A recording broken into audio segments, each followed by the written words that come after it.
السلام علیکم دوستو، میں ہوں زیشے اور آپ دیکھ رہے ہیں چینل اردو ڈسکوری 5۔ آج ہم بات کریں گے سوئٹزرلینڈ کے بارے میں، لیکن اس پر بات کرنے سے پہلے میری آپ ساتھیوں سے گزارش ہے کہ اس چینل کو سبسکرائب کریں اور لائک کے ساتھ بیل آئیکن کو لازمی پریس کریں تاکہ ہماری ہر نئی آنے والی ویڈیو آپ تک جلد از جلد پہنچ سکے۔ آئے ہم بات کرتے ہیں سوئٹزرلینڈ، جسے سرکاری طور پر سوئس کانفیڈریشن کہا جاتا ہے۔ یہ وسطی یورپ کا ایک چھوٹا سا ملک ہے جو 16,000 مربع میل کے فاصلے پر گلیشیئر، خودی الپس، جھیلوں اور وادیوں پر مشتمل ہے۔ یہ دنیا کے سب سے زیادہ دولت مند ممالک میں سے ایک ہے اور اپنی غیر جانبداری کے لیے صدیوں سے مشہور ہے۔ ابتدائی طور پر سوئس کنفیڈریشن کی بنیاد 1891 میں کینٹو کے درمیان دفاعی اتحاد کے طور پر رکھی گئی تھی۔ 1499 میں کنفیڈریشن مقدس رومی سلطنت سے آزاد ہوا۔ 1848 میں ایک نئے آئین نے کنفیڈریشن کو ایک مرکزی وفاقی حکومت میں تبدیل کر دیا، جس سے تنازع کی مدت ختم ہو گئی۔ تب سے ملک میں نسبتاً سکون ملا ہوا ہے۔ CIA ورلڈ فیکٹ بک کے مطابق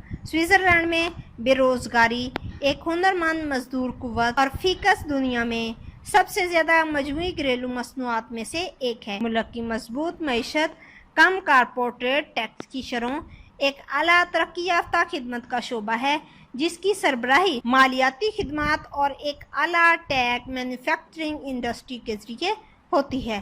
سوئٹزرلینڈ ایک وفاقی جمہوریہ ہے جو 26 کینٹوں پر مشتمل ہے اور برن میں انتظامی دارالحکومت ہے۔ اس کے بیشتر شہری قصبوں اور شہروں میں رہتے ہیں، جن میں سب سے بڑا زیورخ ہے۔ ملک کے شہروں کا سب سے بڑا کاسموپولیٹن کے ملک اپنے تنوع پر فخر کرتا ہے اور مختلف سیاسی شناخت کے حامل علاقوں کا گھر ہے۔ جرمن، فرانسیسی، اطالوی اور رومانش زبان ہر ایک کو قومی حیثیت حاصل ہے۔ ملک کی ثقافتی شراکتیں اس کے چھوٹے سائز سے غیر متناسب ہیں۔